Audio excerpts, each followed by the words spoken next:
నమస్తే, welcome to Ayushman భవ. మోకాళ్ళ నొప్పులతో బాధపడుతున్నారా? ఆపరేషన్ అవసరం లేకుండా హెర్బల్ చికిత్స ద్వారా శాశ్వత పరిష్కార మార్గాలను మనకు తెలియజేయడానికి ఆర్జీఆర్ హెర్బల్ హాస్పిటల్ నుంచి డాక్టర్ వాసంతి గారు మనతో పాటు స్టూడియోలో ఉన్నారు. వెన్నుముక్క నొప్పి, నడుము నొప్పి, సర్వైకల్ స్పాండిలోటిస్, సయాటికా, డిస్క్ బల్జ్ వంటి అనేక సమస్యలకు పరిష్కారం కోసం డాక్టర్ గారితో మాట్లాడదాం. డాక్టర్ గారితో మాట్లాడాలనుకునే వారు స్క్రీన్ మీద కనిపిస్తున్న నెంబర్స్కి కాల్ చేసి డాక్టర్ గారితో మాట్లాడచ్చు. నమస్తే మ్యామ్. నమస్తే. ఈ రోజుల్లో మోకాళ్ళ నొప్పి అనేది చాలా రెగ్యులర్గా చూస్తూ ఉన్నాము. అందులో సర్జరీ లేకుండా అంటే నిజంగా అందరూ చూడాలి అనుకుంటారు. ఆర్జీఆర్లో ఎలాంటి చికిత్సా విధానాలు ఉన్నాయి మ్యామ్? ఆర్జీఆర్ హాస్పిటల్లోని మనకి చాలా రకాలైనటువంటి థెరపటిక్ మెజర్స్ అనేవి ఉన్నాయండి. మోకాళ్ళకి ఈ కీళ్ళు మార్పిడి జరగకుండా మనం రీజనరేటివ్ థెరపటిక్ మెజర్స్ ద్వారా ఆయుర్వేదంలో చెప్పబడినటువంటి మూలికా సిద్ధాంతాల ద్వారా మనం ఈ రీజనరేషన్ అనేది జరుగుతుంది. ఆయుర్వేదంలో దీనిని మనం సంధివాతంగా చెప్పుకుంటాం. దీన్ని ఆస్టియో ఆర్థరైటిస్ అంటారు. దీన్ని మనం ఇప్పుడు ప్రెజెంట్ పాపులేషన్ చూసుకుంటే చాలామంది ఈ మోకాళ్ళ నొప్పులతో బాధపడుతూ ఉన్నారు. ఈ మోకాళ్ళ నొప్పులతో బాధపడే వారి సంఖ్య రోజు రోజుకి పెరుగుతుంది.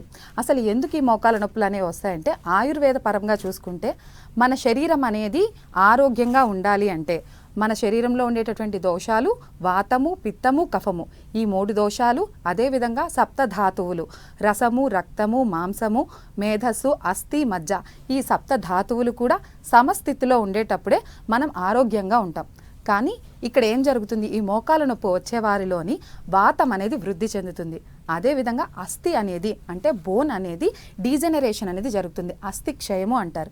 ఈ 2 కారణాల వల్ల ఈ మోకాళ్ళ నొప్పులు అనేవి వస్తున్నాయి. సాధారణంగా ఈ మోకాళ్ళ నొప్పులు అనేవి ఎందుకు వస్తాయి అనేది చాలామంది నార్మల్గా వెయిట్ ఎక్కువగా ఉన్నా, లేకపోతే వారి యొక్క మెనోపాజ్కి దగ్గరలో ఉండేటటువంటి వాళ్ళు, స్త్రీలలోని ఎక్కువగా మనం చూస్తూ ఉంటాం. ఈ స్త్రీలలో ఎప్పుడైతే మెనోపాజ్ వచ్చిందో ఈస్ట్రోజన్ సెక్రీషన్స్ అనేవి తగ్గడం వల్ల ఈ కాల్షియం అనేది కూడా తగ్గిపోయి వీళ్ళలో మోకాళ్ళ నొప్పులు అనేవి వస్తాయి. అదేవిధంగా obesity is the main cause. Obesity ఉండే వాళ్ళలోని అప్పర్ బాడీ అనేది చాలా మందిలో, ఆడవాళ్ళలోని ఎక్కువగా లోవర్ బాడీ అనేది లీన్గా ఉండేటప్పుడు ఈ పైన ఉండేటటువంటి బరువు అంతా కూడా వాళ్ళకి మోకాళ్ళ మీద పడుతుంది. ఈ మోకాళ్ళ మీద పడేటప్పుడు ఈ మోకాళ్ళు అనేది అరుగుదల అనేది రావడం జరుగుతుంది. కొంతమంది వాకింగ్ చేయమని చెప్తూ ఉంటారు. వాకింగ్ చేసి బరువు తగ్గడం. ఈ వాకింగ్ చేసే ప్రాసెస్లో వీళ్ళు నార్మల్ తార్ రోడ్డు మీద లేకపోతే సిమెంట్ రోడ్డు మీద ఎక్కువగా నడుస్తూ ఉంటారు. ఈ గ్రానైట్కి ఈ మోకాళ్ళ నొప్పులు అనేవి ఇంకా అధికమవుతాయి. ఈ మోకాల యొక్క చిప్ప అనేది అరుగుదల అనేది ఇంకా ఎక్కువ అవుతుంది. ఈ విషయం అనేది చాలా మందిలో తెలీదు. ఈ తెలియకపోవటం వల్ల ఈ నడక వాకింగ్ అనేది అధికంగా ఈ ఫ్లోర్ మీద చేయటం వల్ల మనకి ఈ మోకాల నొప్పులు అనేవి అధికంగా ఉంటూ ఉంటాయి. అదేవిధంగా కొంతమందిలో చూస్తే ఈ వ్యాయామం అనేది ఎక్కువగా చేస్తూ ఉంటారు. కొందరు స్పోర్ట్స్ ఆడే వాళ్ళలో కూడా ఈ వ్యాయామం చేయటం వల్ల, స్పోర్ట్స్ ఆడడం వల్ల కూడా మోకాల మీద ప్రెషర్ అనేది ఎక్కువగా పడుతూ ఉంటుంది. అదే కాకుండా కొంతమంది ఉపవాసాలు చేస్తూ ఉంటారు ఆడవాళ్ళు. అధికంగా ఈ ఉపవాసాలు చేసే వాళ్ళలో ఏమవుతుంది, ఆ ధాతువులు అనేవి క్షీణించడం జరుగుతుంది. ఉపవాసం ఎప్పుడో చేస్తే కాదు, ఎక్కువగా చేస్తూ ఉంటారు. కాకపోతే ఇలాంటి కారణాల వల్ల కూడా మోకాళ్ళ నొప్పులు అనేవి అవుతాయి. మనం తీసుకునేటటువంటి ఆహారము మరియు విహారం. ఆహారం అనేది ఎలాంటివి తీసుకోవాలి, మనము స్ట్రెంగ్త్ని ప్రపోర్ట్ చేసే విధంగా, మన యొక్క అస్థి ధాతువుని వృద్ధి చేసే విధంగా కూడా తీసుకోవాలి. కానీ రూక్షమైనటువంటి ఆహారము, తిక్త రసము, కటు కషాయ రసాలు ఇవి ఎక్కువగా వాతాన్ని వృద్ధి చేస్తాయి. అలాంటి ఆహారాలు తీసుకున్నా కూడా మన శరీరంలో ఉండేటటువంటి వాతం అనేది వృద్ధి చెందుతుంది. ఇలా వాతం అనేది వృద్ధి చెందడం వల్ల మనకి ఈ మోకాళ్ళ నొప్పులు అనేవి వస్తాయి. ఈ మోకాళ్ళ నొప్పులు రావడమే కాకుండా వారికి ఇది రోజు రోజుకి వాటి యొక్క డీజెనరేషన్ అనేది ఎక్కువగా అయిపోయి నడవలేని స్థితిలోకి వెళ్ళిపోతూ ఉంటారు. ఈ మోకాళ్ళ నొప్పులు మనం తగ్గించుకోవటానికి మనం ఆయుర్వేద పరంగా కొన్ని మనము ఈ థెరపీస్ అనేవి కూడా చేసుకొని ఈ గుజ్జుని మనం రీజనరేట్ అనేది చేయొచ్చు. మన ఆర్జీఆర్ హాస్పిటల్లో ఎలాంటివి చేస్తాము అంటే వాతాన్ని తగ్గించే విధంగా, అంటే న్యాచురల్ కాల్షియం సప్లిమెంటేషన్ కోసం కూడా ఇస్తాము. మెటబాలిజంని వృద్ధి చేస్తాము. ఇవన్నీ చేయటం వల్ల, వాతాన్ని తగ్గించడం వల్ల ఈ మోకాళ్ళ నొప్పులు అనేవి తగ్గుతూ ఉంటాయి. అలాగే చాలా మందికి చాలా ఇమ్మీడియట్గా మాకు సొల్యూషన్ కావాలి అని అంటారు. హెర్బల్కి, ఆయుర్వేదిక్కి వీటికి వచ్చినప్పుడు చాలా ఎక్కువ టైం పడుతుందేమో అని అనుకుంటూ ఉంటారు. ఎలా ఉంటుంది మ్యామ్ నిజంగా? అలా ఏం లేదండి. ఈ రీజనరేషన్ అనే టెక్నిక్స్ అనేవి మనకి ఒక 3 నెలల్లోనే, ఇప్పుడు పేషెంట్ వచ్చేటప్పుడు వాళ్ళ యొక్క స్థితిని బట్టి ఆ యొక్క మనం టైం అనేది ఆధారపడి ఉంటుంది. అంతే తప్ప ఇది తక్కువ టైము ఎక్కువ టైం అనేమి ఉండదు. ఇది పేషెంట్ యొక్క, అంటే 10 సంవత్సరాల నుండి 20 సంవత్సరాల నుండి బాధపడే వాళ్ళు 3 నుండి 6 నెలల్లోనే తిరిగి నార్మల్గా నడిచే వాళ్ళు మా హాస్పిటల్లో చాలా మందే ఉన్నారు. ఈ ఏదైతే మోకాల చిప్ప అనేది అరిగిందో అది ఓన్లీ పెయిన్ మాత్రమే కంప్లైంట్ చేస్తే మనకి 3 నెలల సమయమే సరిపోతుంది. అదేవిధంగా వాళ్ళు యొక్క కాళ్ళు అనేది దగ్గరికి ముడుచుకోవటం, చాపడం, అంటే అప్రవృత్తి ఆఫ్ ద సంకోచ అండ్ వ్యాకోచం, అంటే మనం యొక్క ఫ్లెక్షన్ అండ్ ఎక్స్టెన్షన్ మూమెంట్స్ అనేవి తగ్గిపోతూ ఉంటాయి. ఆయుర్వేదంలో ప్రతి ఒక్క సిమ్టమ్ని కూడా క్లియర్గా మెన్షన్ చేశారు. స్వెల్లింగ్ ఉంటుంది, కొంతమందిలో డీజనరేషన్ ఉంటుంది, డిఫార్మిటీస్ వస్తాయి.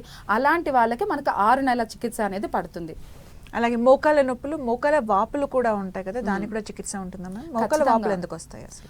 మోకాల నొప్పులు అనేవి ఫస్ట్ మనకి అసలు మోకాలు అరిగింది అనేది మనకి తెలియాలి అంటే మోకాల్లోని ఫస్ట్ పెయిన్ అనేది ఉంటుంది. సాధారణంగా పొద్దున్న నుండి సాయంత్రం వరకు చూసుకుంటే వాళ్ళు మొత్తం పని అంతా హ్యాపీగా చేసుకోగలుగుతారు. కానీ ఈవినింగ్కి పెయిన్ అనేది యాగ్రివేట్ అవుతుంది. మూమెంట్ ఉంటేనే పెయిన్ అనేది పెరుగుతుంది. రాత్రిపూట ఈ పెయిన్ అనేది చాలా ఎక్కువ అయిపోతుంది. ఈ రాత్రిపూట పెయిన్ అనేది అధికం అవ్వడం అనేది, మూమెంట్తో అధికం అవ్వడం అనేది ఈ సర్వసాధారణంగా మోకాల చిప్ప అరుగుదలలోని స్టార్టింగ్గా మనం అంటే మొదలవుతున్నది అనేది మనం ముందుగానే మనం తెలుసుకోవచ్చు. అప్పుడు మనం వాతహార చికిత్సలు అనేటువంటి డైలీ ఆయిల్ అప్లికేషన్ చేసుకుంటే ఈ మోకాల నొప్పులు అనేవి మనము ఇంకా దానికన్నా ప్రోగ్రెస్ అవ్వకుండా వాతహార ద్రవ్యాస్ తీసుకున్న, ఆహారంలో కొన్ని మార్పులు చేసుకున్న, స్టార్టింగే ఒక మనము ఫుడ్ హ్యాబిట్స్తోని మన యొక్క జీవన శైలితోని మనం తగ్గించుకోవచ్చు. ఎప్పుడైతే ఈ మూమెంట్లోని దగ్గరికి తీసుకోవటం, చాపడం అనేది కూడా స్టార్ట్ అయితే దానికి నెక్స్ట్ సిమ్టమ్ అంటే ఇంకా ప్రోగ్రెస్ అవుతుంది అనేది మనకి తెలుస్తుంది. కొంతమంది ఆపరేషన్కి వెళ్ళిపోతారు. ఒక కాల్కి ఆపరేషన్ అయిన తర్వాత మళ్ళీ కొన్ని రోజుల తర్వాత ఇంకో కాల్కి ఆపరేషన్ అని చెప్తూ ఉంటారు. వాళ్ళకు కూడా చికిత్సా విధానాలు ఉంటాయి. మళ్ళీ ఎందుకు ఒకసారి ఆపరేషన్ అయిన తర్వాత కూడా మళ్ళీ ఎందుకు పెయిన్ వస్తుంది? ఆపరేషన్ అనేది చేసిన తర్వాత మనకి అక్కడ ఉండేటటువంటి కార్టిలేజ్ అక్కడ మొత్తాన్ని వాళ్ళు రిమూవ్ చేసి మనకి అక్కడ జాయింట్ రీప్లేస్మెంట్ అనేది చేస్తూ ఉంటారు. రీప్లేస్మెంట్ అనేది చేయటం అనేది శాశ్వతమైనటువంటి పరిష్కారం కాదు. వాతం అనేది వృద్ధి చెందుతుంది. వాతం వృద్ధి చెందడం వల్లనే మూమెంట్లోనే ప్రాబ్లం అనేది వస్తుంది. కాబట్టి వాతం అనేది వృద్ధి చెందకుండా చూసుకోవాలి. కొంతమంది పేషెంట్లోని వాపు అనేది వస్తూ ఉంటుంది. ఈ సర్జరీ తర్వాత కూడా వాపు వస్తుంది. మేము ఇలాంటి వాళ్ళకు కూడా మేము మా యొక్క థెరపటిక్ మెజర్స్ ఏవైతే ఈ పంచకర్మ ట్రీట్మెంట్స్ ఉన్నాయో వాటిని ఇస్తూ ఉంటాం. ఒక కాలు సర్జరీ అవుతుంది, ఇంకో కాలుకి పెయిన్ అనేది స్టార్ట్ అవుతుంది. అప్పుడే మేము ఏం చేస్తామంటే ఈ జానువస్తి, లేపనము, అంటే పేషెంట్ యొక్క కండిషన్ అక్కడ వాపు ఉందా లేకపోతే పెయిన్ మాత్రమే కంప్లైంట్ చేస్తున్నారా, మూమెంట్ ఎలా ఉంది అనేది చూస్తాం. వాపు అనేది ఉంది అంటే అక్కడ మనం పాల్పిటేషన్ చేసి చూస్తే ఒక ఎయిర్ బ్యాగ్ ఫిల్ అయిన ఎయిర్ బ్యాగ్ ఎలా ఉంటుందో మనం ఆ మూమెంట్ అనేది చేసేటప్పుడు ఒక ఎయిర్ బ్యాగ్ అనేది ఫిల్ అయితే ఎలా ఉంటుందో అలా ఉంటుంది. అక్కడ గుజ్జంతా అరిగిపోయి లోపల ఉండేటటువంటి కఫం అనేది ఇక్కడ స్నిగ్ధ గుణం అనేది కూడా ఉంటుంది. ఆ కఫం అనేది డిస్టర్బ్ అయి ఉంటుంది. కాబట్టి అలాంటి వాళ్ళకి మనం ఏం చేస్తాము అంటే జానువస్తి అనే ట్రీట్మెంట్ అనేది ఇస్తాం. జానువస్తి అనే ట్రీట్మెంట్ మనం ఒక పిండిని, మినుములతో చేసినటువంటి పిండిని ఒక బ్రిడ్జ్ లాగా, ఒక సర్కిల్ లాగా ఏర్పాటు చేసి ఆ మోకాల మీద పెడతాం. ఈ వేడి చేసినటువంటి ఆయిల్ని దాని మీద వేస్తూ తీస్తూ ఉంటాం. ఈ మిగిలిన ప్లేస్ అంతా కూడా చల్లగా ఉండి అక్కడ జానువస్తి చేసే ప్లేస్లోని రక్త సరఫరా అనేది పెరుగుతుంది. ఈ రక్త సరఫరా పెరిగేటప్పుడు ఏమవుతుందంటే అక్కడ ఏదైతే కార్టిలేజ్ అనేది మామూలుగా డీజనరేషన్ అయిపోయిందో అది తిరిగి రీజనరేట్ అవుతుంది. ఈ రీజనరేట్ అవ్వడం వల్ల మనము ఈ ఆపరేషన్ లేకుండానే ఇంకో కాలుని నయం చేయొచ్చు. అదే 2 కాళ్ళకి ఆపరేషన్ అయ్యింది అంటే మైనా పెయిన్ వస్తుంది వాళ్ళకి అనేటప్పుడు ఏం చేస్తాము అంటే మనం ఒత్తడం అనేటటువంటి ట్రీట్మెంట్ అనేది ఇస్తాం. వాళ్ళకి మనం మసాజెస్ అలాంటివి ఒత్తిడి కలిగించే థెరపీస్ అనేవి చేయము. మృదువుగా చేసేటటువంటి ఒత్తడం అనేది చేయటం వల్ల బ్లడ్ సర్క్యులేషన్ అనేది ఇంప్రూవ్ జరుగుతుంది. అప్పుడు పెయిన్ అనేది తగ్గుతుంది. ఈ వాతం అనేది తగ్గడానికి వస్తి అనేటటువంటి ట్రీట్మెంట్ అనేది ఇస్తాం. ఈ వస్తి ట్రీట్మెంట్ వల్ల శరీరంలో ఉన్నటువంటి వాతం అనేది తగ్గుతుంది. అదేవిధంగా మన శరీరంలోని ఉండేటటువంటి ఈ మిగిలిన జాయింట్స్ ఏవైతే ఉన్నాయో అవి రీజనరేట్ అవ్వడానికి కూడా, స్ట్రెంగ్తన్ అవ్వడానికి కూడా మనం కొన్ని మూలికా ఔషధాలను ఇస్తాం. ఈ విధంగా చేయటం వల్ల ఆపరేషన్ చేసిన తర్వాత కూడా వాళ్ళు ఈ నొప్పులు ఇవి ఏమైనా ఉన్నా కూడా తగ్గించుకోగలుగుతారు. ఓకే, మీరు మూలికా ఔషధాలు అని అంటున్నారు, అంటే హెర్బల్కి సంబంధించినవి. అట్ ది సేమ్ టైం కొంతమందికి దీర్ఘకాలిక వ్యాధులతోనే బాధపడుతూ ఉంటారు. బీపీ, షుగర్, థైరాయిడ్, ఇవన్నీ వాటికి మందులు వాడుతూ ఉంటారు. ఇవి కూడా వాడొచ్చామా? ఖచ్చితంగా వాడొచ్చండి. చాలామంది మా దగ్గరికి వచ్చే పేషెంట్స్ అందరూ కూడా అంటే వాళ్ళకి చాలా హాస్పిటల్కి తిరిగి ఉంటారు. 10 సంవత్సరాల నుండి 20 సంవత్సరాల నుండి మోకాలతోని బాధపడుతూ చాలా రోజుల నుండి మంచానికే పరిమితమై కూడా ఉంటారు. ఇంకా వాళ్ళు ఏంటంటే బీపీ, షుగర్ ఇవన్నీ ఉండటం వల్ల నీ రీప్లేస్మెంట్కి కూడా వారి యొక్క బాడీ అనేది సహకరించదు. వాళ్ళు ఏ రకమైనటువంటి ఈ ఈ మెజర్స్ అనేవి తీసుకోలేరు. అలాంటి వారు మా హాస్పిటల్కి వచ్చినప్పుడు కూడా మేము ఈ బీపీ, షుగరు, ఈ థైరాయిడ్ టాబ్లెట్లు అవ్వచ్చు, లేకపోతే లివర్కి సంబంధించి అవ్వచ్చు, కొంతమంది వయసు పైబడిన వాళ్ళు మానసిక వ్యాధులతో బాధపడుతూ ఉంటారు, నిద్ర మాత్రలు వేసుకుంటూ ఉంటారు. అలాంటివన్నీ కూడా ఆ మందులు వాడుకుంటూనే మా యొక్క మూలికా ఔషధాలు కానీ మా మెడిసిన్స్ కానీ ఖచ్చితంగా మీరు వాడుకోవచ్చు. అలాంటి ఏ రకమైనటువంటి సైడ్ ఎఫెక్ట్స్ కూడా ఉండవు. అలాగే మనం హెర్బల్ అనేసరికి పంచకర్మ ట్రీట్మెంట్ అని వింటూ ఉంటాం. అసలు పంచకర్మ ట్రీట్మెంట్ అంటే ఏంటి, ఎలా ఉంటుంది? పంచకర్మ ట్రీట్మెంట్ అనేవి ప్యూరిఫికేషన్ థెరపీస్. మన శరీరంలో ఉండేటటువంటి యాగ్రేట్ చెప్పాను కదా మీకు, వాతము, పిత్తము, కఫము, ఈ 3 దోషాలు ఉంటాయి. ఈ 3 దోషాలు అనేవి యాగ్రేట్ అయ్యి అంటే శరీరంలో ఎక్కువ అయ్యేటప్పుడే మనకి ఈ వ్యాధులు అనేవి వస్తాయి. అవి సమస్థితిలో ఉండాలి అంటే మనం ఈ ప్యూరిఫికేటరీ థెరపీస్ అనేవి చేస్తూ ఉంటాం. చాలామంది అనుకుంటారు నాకు ఒక వ్యాధి ఏదైనా వచ్చింది, వ్యాధి వస్తేనే నేను ఈ పంచకర్మలు తీసుకోవాలా లేకపోతే ఎవరైనా తీసుకోవచ్చా అని కూడా చాలామంది అడుగుతూ ఉంటారు. ఈ ప్యూరిఫికేషన్ థెరపీస్ అనేవి ఎవరైనా తీసుకోవచ్చు. ఎందుకంటే మన శరీరంలోని ఋతువుల ప్రకారం మన శరీరంలోని దోషాలు అనేవి మారుతూ ఉంటాయి. ఋతువులు బట్టి కూడా శరీరంలో ఉండేటటువంటి ఆరోగ్యం అనేది మనకి మారిపోతూ ఉంటుంది. కాబట్టి మన వసంతకాలంలో వచ్చేటప్పుడు కఫం యాగ్రివేట్ అవుతుంది. అలా సీజన్ బట్టు మనకి మారిపోతూ ఉండేటప్పుడు మనం ఖచ్చితంగా వాటిని తగ్గించుకోవాలంటే ఈ ప్యూరిఫికేషన్ థెరపీస్ చేసుకోవచ్చు. ఇవి చేసుకోవటం వల్ల మనకి వ్యాధులు అనేవి రాకుండా మనకి వ్యాధి నిరోధక శక్తిని కూడా పెంచుతాయి. అదేవిధంగా ఒకవేళ వ్యాధి వచ్చిన వారైతే ఈ పంచకర్మ ట్రీట్మెంట్స్ తీసుకోవటం వల్ల వ్యాధి నుండి పూర్తిగా నయం చేసుకోగలుగుతారు. ఈ పంచకర్మ థెరపీలు అనేవి సాధారణంగా 5 రకాలుగా మనం చెప్పవచ్చు. అవి వమనము, విరేచనము, నస్యము, రక్తమోక్షణము, వస్తి. మెయిన్గా వాతం అనేది మన శరీరంలో పెరిగిందనుకోండి, అప్పుడు మనం వస్తి అనేది ఇస్తాం. వస్తి అనేది అర్ధ చికిత్సగా మనం చెప్తాం. మనకి 80 టైప్స్ ఆఫ్ వాత వ్యాధీస్ని మనకి ఆచార్యులు చెప్పడం జరిగింది. కాబట్టి ఎలాంటి వాత వ్యాధి వచ్చినా వస్తి అనేది ఇవ్వడం వల్ల మనకి 50% ఆఫ్ ద డిసీజ్ అనేది అక్కడే తగ్గిపోతుంది.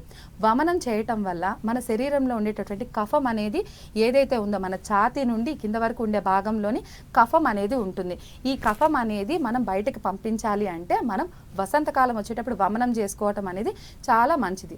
అదేవిధంగా నస్యం అంటే మన యొక్క నాస్ట్రిల్స్ ఏవైతే ఉన్నాయో ముక్కు రంధ్రాల ద్వారా మనం ఈ మెడికేటెడ్ ఆయిల్ని లోపలికి పంపిస్తాం. ఈ లోపలికి పంపించడం వల్ల మనకి ఊర్ధ్వ జత్రుగత రోగాస్ ఏవైతే ఉన్నాయో అవన్నీ కూడా మనము ఈ కఫాన్ని బయటకు తీసేయడం వల్ల అవి తగ్గిపోతాయి. అదేవిధంగా రక్తమోక్షణం, మన బాడీలో ఉండేటటువంటి బ్లడ్ వెజల్స్లో ఉండేటటువంటి చెడు రక్తం ఏదైతే ఉందో వాటిని మనం బయటకు పంపించడానికి ఈ రక్తమోక్షణం జలూకా ట్రీట్మెంట్ అనేది ఉంటుంది. కాబట్టి ఇది థ్రాంబోలైటిక్ యాక్షన్ కూడా ఉంటుంది, అక్కడ ఉండే వాసో డైలిటేషన్ యాక్షన్ అనేది కూడా ఉంటుంది. ఇలా చేయటం వల్ల అక్కడ ఉండేటటువంటి రక్తం ఏదైతే ఉందో ఇది ప్యూరిఫై అవుతుంది. ఇలా మనం పంచకర్మ థెరపీలు అనేవి ఆరోగ్యంగా ఉండేవాళ్ళు, అదేవిధంగా ఏ విధమైనటువంటి మోకాల నొప్పులతో బాధపడే వాళ్ళు కూడా విరేచనం అనేది వస్తి అనేటటువంటి థెరపీస్ చేసుకోవటం వల్ల వాతాన్ని కంట్రోల్ చేసుకోగలుగుతారు. ఇలా వాతం తగ్గటం వల్ల మనము ఈ శరీరంలో ఉండేటటువంటి మన యొక్క అస్థిధాతుని పెంపొందించుకోవచ్చు. అదేవిధంగా మన యొక్క మూమెంట్స్ అనేవి కూడా ఇంప్రూవ్ చేసుకోవచ్చు. అలాగే ఈ హెర్బల్ మందులు తీసుకుంటున్నప్పుడు సైడ్ ఎఫెక్ట్స్ ఏమైనా ఉంటాయి? మేము వేడి చేస్తుంది అని చెప్తూ ఉంటారు, పథ్యం చేయాలి అంటారు, అందుకే ఎక్కువ మంది వెళ్ళరు హెర్బల్ సైడ్ అని చెప్తూ ఉంటారు. ఉంటుందా మ్యామ్, పథ్యం చేయాలా? చాలా మందిలో ఉండే అపోహ ఏంటంటే ఈ హెర్బల్ కషాయాలు కానీ ఇవన్నీ తీసుకుంటే మాకు వేడి చేస్తుంది అనేది చాలా మంది వచ్చేటటువంటి క్వశ్చన్. అంటే ఆయుర్వేదము అంటే అక్కడ వేడి చేస్తుంది అనేది ముందు నుండి అది అందరి మనసులో ఉంది. కానీ అది ఏమాత్రం కాదండి. మనం ఇచ్చేటటువంటి ట్రీట్మెంట్ అనేది గుణాన్ని బట్టి ఇస్తాము, శరీర తత్వాన్ని బట్టి ఇస్తాము. వాత ప్రకృతి, పిత్త ప్రకృతి, బాడీ కాన్స్టిట్యూషన్ మీద ఆధారపడి ఉంటుంది. మనం ఒక పల్స్ ఎగ్జామిన్ చేసేటప్పుడే వాళ్ళ శరీరంలో ఉండేటటువంటి వాడి యొక్క బాడీ నేచర్ అనేది తెలుస్తుంది. అంటే కొందరిలోని వేడి తత్వం అనేది ఎక్కువగా ఉంటుంది, కొందరిలోని కఫ స్వభావం ఎక్కువగా ఉంటుంది, కొందరిలో వాత స్వభావం అనేది ఎక్కువగా ఉంటుంది. కాబట్టి మనం ఇచ్చే ట్రీట్మెంట్ కూడా డిసీజ్ కూడా అదే విధంగా గుణాన్ని బట్టి మన అంశ కల్పన అంటాం. మనం ఏదైతే గుణము మనకి శరీరంలో కనిపిస్తుందో ఆ గుణాన్ని అనుసరించి మాత్రమే మనం ట్రీట్మెంట్ ఇస్తాం. కాబట్టి మనం ఏదైనా ఒక డిసీజ్ అనేది ఇప్పుడు కఫం అనేది ఎక్కువైంది, కఫాన్ని తగ్గించాలి అంటే దాని ఆపోజిట్ క్వాలిటీస్ అనేవి ఇవ్వాలి. వాతాన్ని పెంచేటటువంటివి ఏమైనా ఉంటే వాతాన్ని తగ్గించేటటువంటి మెడిసిన్స్ అనేవి ఇవ్వాలి. ఇలా ఇవ్వడం వల్ల వారి శరీరంలోని బ్యాలెన్స్ చేస్తూ ఉంటాం, అంతే తప్ప ఇవి వేడి చేసేటటువంటి ఉండవు. వ్యాధికి సంబంధించి మనం ట్రీట్మెంట్ అనేది ఇస్తాం, కానీ మనము ఈ వేడి చేయటానికి అలా ఈ మందులు తీసుకుంటే వేడి అవుతుంది అనేది అపోహ మాత్రమేనండి. అలాగే స్పాండిలైటిస్ అసలు ఎన్ని టైప్స్ ఉంటుంది? దానికి కూడా సర్జరీ లేకుండా ట్రీట్మెంట్ ఉంటుందా మ్యామ్? ఖచ్చితంగా ఉంటుందండి. ఇప్పుడు సర్వైకల్ స్పాండిలైటిస్ అవ్వనివ్వండి, తర్వాత లంబార్ స్పాండిలైటిస్, డిస్క్ ప్రొలాప్స్ అనేది ఈ కాలంలో మనం సాధారణంగా వింటూ ఉంటున్నాం. దీనికి మన యొక్క పోస్చర్ కరెక్షన్స్ కూడా ఉంటాయి. మనం చాలామంది ఎక్కువగా నిల్చునే పని చేస్తూ ఉంటారు, ఎక్కువసేపు కూర్చొని డెస్క్ జాబ్ అనేది ఈ కాలంలో ఎక్కువ అయిపోయింది. ఈ ప్రొలాంగ్ సిట్టింగ్స్ వల్ల ఏమవుతుందంటే వెన్ను మీద డైరెక్ట్గా ప్రెషర్ అనేది పడుతుంది. ఎక్కువగా మనకి ఈ లంబార్ స్పాండిలైటిస్ అవ్వనివ్వండి, ఈ సర్వైకల్ స్పాండిలైటిస్ అనేది ఎక్కువగా మనం ఈ మధ్య కాలంలో ఎక్కువగా చూస్తూ ఉంటాం. దానికోసం అని లామినెక్టమీ అని సర్జరీస్ అనేవి చేసుకుంటూ ఉంటారు. కాకపోతే దీనివల్ల కొంచెం రిపిటిషన్స్ అనేవి కూడా చెప్తూ ఉంటారు, వచ్చిన తర్వాత కూడా మళ్ళీ పెయిన్ వస్తుందండి అనేది. అంటే మనం ఈ శస్త్రచికిత్సలు లేకుండా కూడా అక్కడ ఉండేటటువంటి డిస్క్ని మళ్ళీ మనము కరెక్షన్ అనేది చేయొచ్చు. దీనికి మనము ఆయుర్వేదంలోని కొన్ని రకాల థెరపీ, కటివస్తి అంటాం.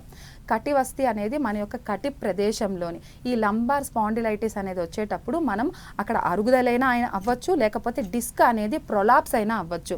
ఈ డిస్క్ అనేది బయటకి ప్రొట్రూషన్ అయ్యేటప్పుడు మనకి ఈ నొప్పి అనేది వస్తుంది.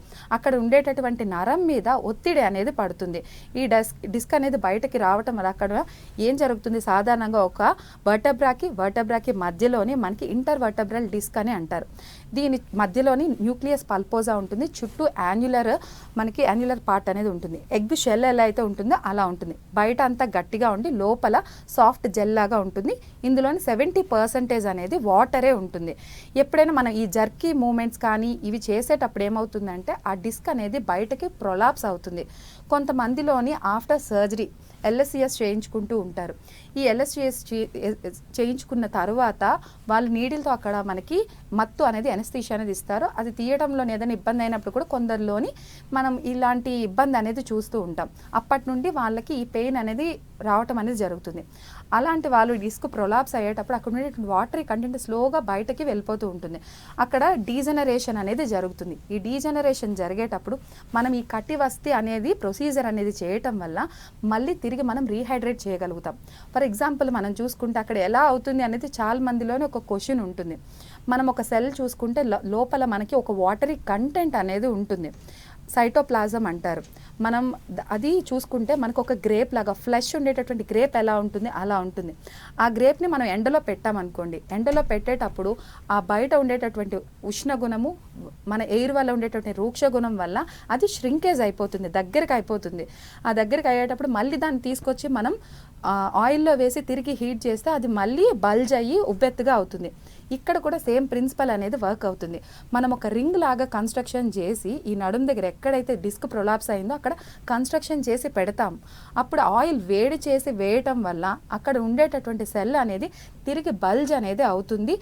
ఈ వ్యాకోచం కూడా చెందుతాయి. ఈ డిస్క్ అనేది ఎక్స్టెండ్ అయ్యి అది వెనక్కి జరిగి అక్కడ ఉండేటటువంటి ఈ డిస్క్ అనేది నార్మల్ పొజిషన్కి కూడా రావడం జరుగుతుంది.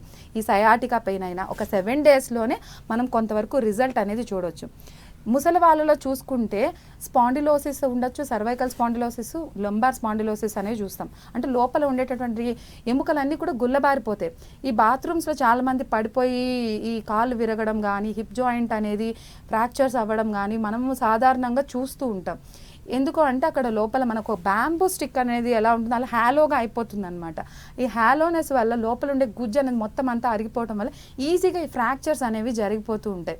కాబట్టి దాన్ని కూడా మనం రీజనరేషన్ అనేది చేయొచ్చు. ఈ బ్యాంబూ స్టిక్ లాగానే మనం దానికి రోజు మనం ఆయిల్ అప్లై చేసి స్టీమ్ పెడుతున్నాం అనుకోండి, అది కూడా బెండ్ అవుతుంది. అలాంటిది చూస్తే మన బాడీ, హ్యూమన్ బాడీ అనేది ఒక లివింగ్ స్ట్రక్చర్ అనమాట. కాబట్టి దాన్ని కూడా మనం ఎందుకు ట్రీట్ చేయలేం, ఖచ్చితంగా దాన్ని మనం ట్రీట్ చేయొచ్చు. మనం డైలీ మనం ఆయిల్ అప్లికేషన్ చేయడం వల్ల, ఈ స్టీమ్ అనేది పెట్టడం వల్ల అది మళ్ళీ స్ట్రెంగ్తన్ అనేది మనం చేయగలుగుతాం. ఈ డైలీ అప్లికేషన్ ఆఫ్ ఆయిల్, ఈ కటివస్తి, దీస్ ఆర్ ద ప్రొసీజర్స్ అనమాట. ఇవి చేయటం వల్ల మనం ఈ డిస్క్ ప్రొలాప్స్, తర్వాత సర్వైకల్ స్పాండిలైటిస్, లంబార్ స్పాండిలోసిస్ ఇలాంటి కండిషన్స్కి మనం ఏ సర్జరీ లేకుండా కూడా తగ్గించగలుగుతున్నాం. ఎట్ ది సేమ్ టైం అంటే ఈ మధ్య కాలంలో ఇప్పుడు మీరు చెప్పినవన్నీ కూడా ఏజ్ గ్రూప్లో ఎక్కువగా చూస్తున్నారు, అలాగే స్త్రీలు పురుషులలో ఎక్కువగా ఎవరిలో చూస్తున్నారు, ఏజ్తో సంబంధం లేకుండా చూస్తున్నారా? ఎలా ఉంది అసలు? ఏజ్తోని సంబంధం లేకుండా ప్రతి ఒక్కరు, అంటే చెప్పాను కదండి, ఈ 70 సంవత్సరాలు వరకు అంటే అసలు వాళ్ళకి ఇంకే హోపు ఉండదు. అంటే ఇంకా సర్జరీ అనేది వాళ్ళకి అసలు సజెస్టబులే కాదు. వాళ్ళకి బీపీ ఉంటుంది, షుగర్ ఉంటుంది, రకరకాల హెల్త్ డిజార్డర్స్ అనేవి వాళ్ళకి ఖచ్చితంగా ఉంటాయి. అలాంటి వాళ్ళు మనము ఈ థెరపీ కోసం అనేది మనము సజెస్ట్ చేయొచ్చు వాళ్ళకి ఖచ్చితంగా. ఈ మూలిక ఔషధాల వల్ల ఎలాంటి సైడ్ ఎఫెక్ట్స్ ఉండవు. ఖచ్చితంగా వీళ్ళు ఈ ఔషధాలను ఖచ్చితంగా తీసుకోవచ్చు, ఈ థెరపీస్ అనేవి కూడా చేసుకోవచ్చు. కాబట్టి ఎలాంటి వయసు ఉన్న వాళ్ళైనా 10 సంవత్సరాల నుండి 20 సంవత్సరాల నుండి బాధపడుతున్న వాళ్ళైనా ఎవరైనా మా ఆర్జేఆర్ హాస్పిటల్కి వచ్చి ఈ పంచకర్మ చికిత్సలు అనేవి చేసుకొని మళ్ళీ వారి యొక్క పనులు వారు చేసుకోవచ్చు. ఇలా చేసుకున్న వాళ్ళు మా హాస్పిటల్లో చాలా మందే ఉన్నారండి. అంటే ఇప్పుడు ఆర్జేఆర్లో పంచకర్మ ట్రీట్మెంట్స్ వన్స్ తీసుకున్న తర్వాత మళ్ళీ ఈ నొప్పులు ఇంకా జీవితంలో రావు అని అనుకోవచ్చా మ్యామ్? ఖచ్చితంగా. అంటే అది ఏజ్ రిలేటెడ్ కూడా ఉంటుందండి. తక్కువ వయసు మనకి రీజనరేషన్ చేసుకునేటటువంటి కెపాసిటీ ఉండే వాళ్ళని ఖచ్చితంగా ఇది అనేది శాశ్వతమైనటువంటి పరిష్కారమే ఉంటుంది. ఒక 3 నెలలు చికిత్స చేసుకున్న తర్వాత ఈ మోకాలు నొప్పులు అనేవి తగ్గిపోయిన వాళ్ళు చాలా మంది ఉన్నారు. కాకపోతే వాళ్ళకి ఎవరైనా కాంప్లికేషన్స్ అంటే ఏజ్ పెరుగుతుంది కదండి, 70 ఇయర్స్ 80 ఇయర్స్ వాళ్ళు ఏంటంటే తర్వాత కూడా 3 నెలల చికిత్స తర్వాత కూడా వాళ్ళు డైలీ ఆయిల్ అప్లికేషన్ అనేది ఖచ్చితంగా చేయాలి. నాట్ ఓన్లీ అంటే మనం ఒక చూసుకుంటే ఈ వయసు పైబడిన వాళ్ళే కాదు, మనం కూడా డైలీ ఆయిల్ అప్లికేషన్స్ అనేవి ఈ స్నిగ్ధ గుణాన్ని మన బాడీలో ఉండేటటువంటి కఫా నేచర్ అనేది ఎక్కువగా ఉండాలి. అలాంటప్పుడు మనము ఈ డైలీ అప్లికేషన్ ఆఫ్ ఆయిల్ చేయటం వల్ల ఖచ్చితంగా మనం ఈ నొప్పులు అనేవి శాశ్వతంగా రాకుండా నివారించుకోవచ్చు.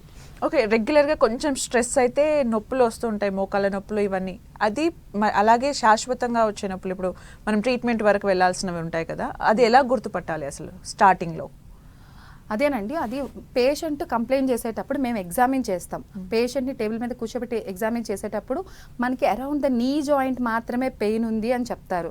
మనం ఎగ్జామిన్ చేసేటప్పుడు దగ్గరికి ముడుచుకోవటం చాపుకోవటం అనేది బాగానే చేయగలుగుతారు. ఒకవేళ స్వెల్లింగ్ కొంతమందిలో ఏంటంటే వాపు ఎక్కువగా ఉంటుంది, అంటే ఇంకా అడ్వాన్స్ అయింది స్టేజ్ అనేది, ఇంకా మోకాలు నొప్పులు అనేవి ఇంకా ఎక్కువగా ఉన్నాయి అనేది అర్థమవుతుంది. కొంతమందిలోని ఇంకా డీజనరేషన్ అనేది ఉంటుంది, షేప్ అవుట్ అయిపోతూ ఉంటాయి, కాళ్ళు అనేవి వంకర పోయి బెండ్ అయిపోతాయి అనమాట. అప్పుడు అది ఇంకా అడ్వాన్స్డ్ స్టేజ్లో అంటే 4th స్టేజ్లో ఉంది అనేది మనకు అర్థమవుతుంది. కాబట్టి వీళ్ళకి ఏం చేస్తాము అంటే మనము ఒక 7 రోజులు మనం థెరపీ అనేది చేస్తాము. 14 డేస్, కొంతమందిలో 21 డేస్, అంటే వ్యాధి అనేది తీవ్రతను బట్టి దాన్ని మనం చేస్తూ ఉంటాం. ఇలా 3 months 7 days 14 days 21 days according to the patient యొక్క స్థితిని బట్టి, వ్యాధి యొక్క స్థితిని బట్టి ఈ ట్రీట్మెంట్ అనేది ఇవ్వడం జరుగుతుంది.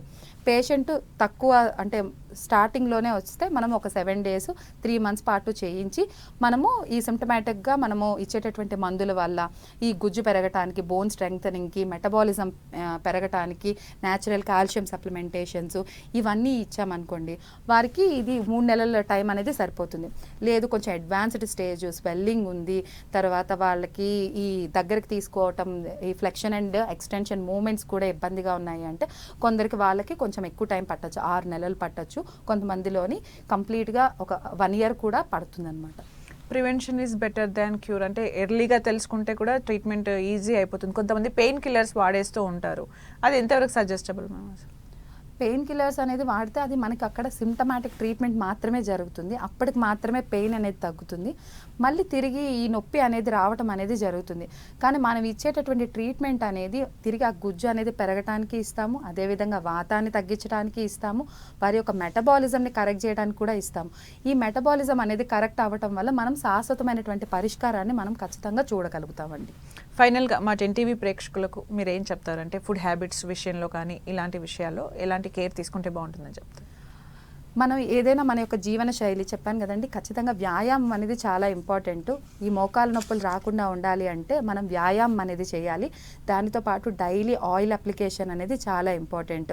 అంటే మనం స్నానం చేసే ముందే మన ఏదైతే జాయింట్ ప్లేసెస్ ఉన్నాయో మనం కంప్లీట్గా ఆయిల్ అప్లికేషన్ చేసి మనము స్నానం చేసుకున్నట్టయితే మనం ల్యూబ్రికేషన్ అనేది ఉంటుంది, వాతం అనేది పెరగకుండా ఉంటుంది. ఈ రూక్షమైనటువంటి ఆహారం, డ్రై ఫుడ్ ఏదైతే ఉందో, తిక్త కటు కషాయ రసాలు వాతాన్ని ప్రకోపించేటటువంటి ఈ పదార్థాలు అనేవి అధికంగా తీసుకోవటం అనేది అది కూడా తగ్గించుకుంటూ ఉండాలి.